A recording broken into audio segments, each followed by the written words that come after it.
Welcome to today's Explainer. We're jumping straight into a book that literally laid the groundwork for the modern world. Adam Smith's 1776 masterpiece, The Wealth of Nations. This isn't just some dusty old textbook. It is the absolute foundation of modern economics. Today, we're going to decode exactly what creates a nation's prosperity and see how Smith's ideas completely rewired global thinking. So, let's get right into it. Here is our roadmap for today. We'll be redefining a nation's wealth, breaking down the division of labor, demystifying the invisible hand, looking at capital and growth, exploring free trade, and finally wrapping up with Smith's ultimate goal, universal opulence. All right, part one, redefining a nation's wealth. If I asked you right now, what actually makes a country rich? You might naturally picture a giant Scrooge McDuck-style vault overflowing with gold bars and jewels. And you wouldn't be alone in thinking that. That was actually the dominant belief back in the 18th century. But Adam Smith came along and asked us to look at this in a completely different way. Take a look at this stark contrast. On one side, you have mercantilism. This was the old school system that believed a nation's wealth was literally just the amount of gold and silver it could hoard. On the other side is Smith's massive breakthrough. He completely shattered that obsession, arguing that true wealth isn't gold gathering dust in a vault. It's the annual flow of goods and services produced by a nation's labor.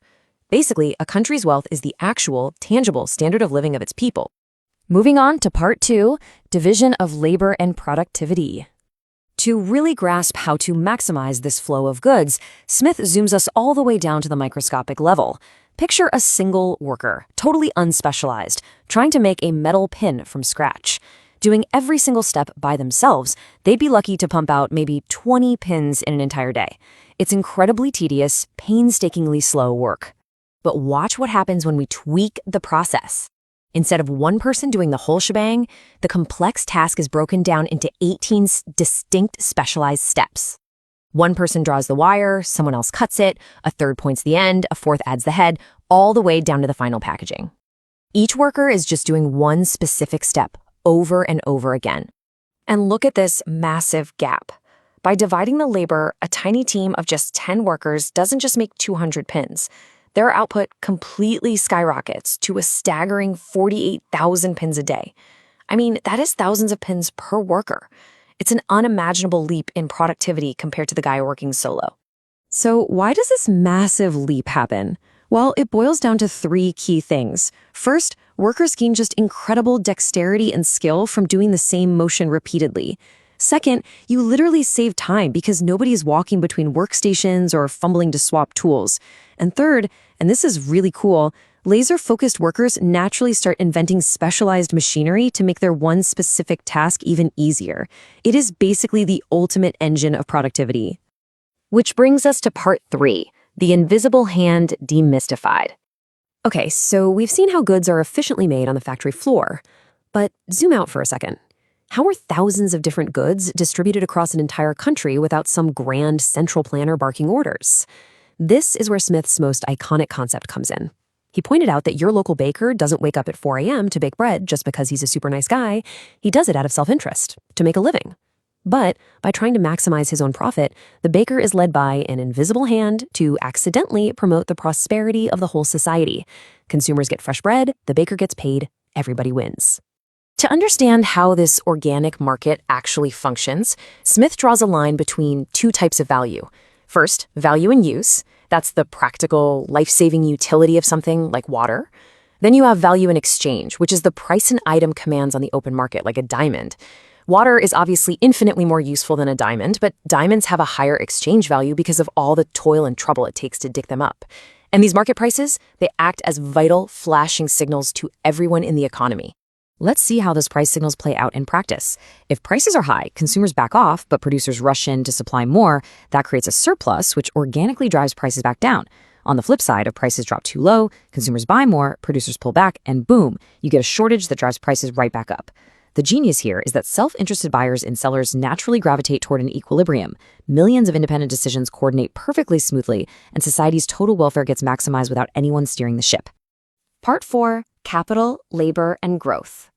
So if the invisible hand manages the daily market, what's driving long-term economic growth over decades? Smith argued it all comes down to the types of labor happening in your economy. He categorized them into two buckets: Productive labor, think manufacturing workers, produces tangible goods that actually add to the nation's permanent capital stock. Then there's unproductive labor, like servants or even government officials. They provide services that get consumed immediately. They're necessary, sure, but they don't leave a lasting physical asset behind. Now, when a nation prioritizes saving and productive labor, it triggers this incredible feedback loop. Check this out. You accumulate capital, which lets you hire more productive workers. Those workers generate even greater wealth, which is then reinvested into better machinery, bigger factories, and even more division of labor. It becomes this unstoppable, virtuous cycle of long-term economic growth. On to part 5, free trade and government. We've built our economy up from the factory floor, so now we have to look outward. How should this prosperous nation interact with the rest of the world? Remember those mercantilists we talked about earlier? They loved throwing up tariffs, creating monopolies, and aggressively pushing trade surpluses just to hoard more gold. Smith heavily criticized this. He argued that nations should act exactly like the workers in our pin factory. Under a free trade system, a country should just specialize in what it does best, its absolute advantage, and simply trade freely for everything else. Restricting trade, that really only raises prices and hurts your own citizens. But let's be super clear here. Smith wasn't some anarchist advocating for zero government. He was incredibly pragmatic. He outlined that the state has absolutely crucial roles. It has to protect property and enforce contracts so markets can actually function safely. It also needs to provide critical infrastructure, think roads, bridges, basic education, stuff that private markets just wouldn't find profitable to build on their own. But the key caveat? The government has to avoid favoritism, monopolies, and market manipulation that only serves a few wealthy insiders. Finally, part 6, legacy of universal opulence. So we've seen the mechanics of Smith's framework, but let's take a second to look at his monumental legacy. Smith actually viewed human progress as this grand evolution through distinct stages. We started with basic hunting for survival, moved to pastoral herding, then into agricultural feudal systems. But he believed that with the right institutions and sound policies, humanity was finally crossing into the highly advanced commercial era in 1776, a true era of free enterprise. And what was the ultimate goal of this commercial era? It's a concept Smith called universal opulence. You see, he wasn't just trying to make rich merchants even richer.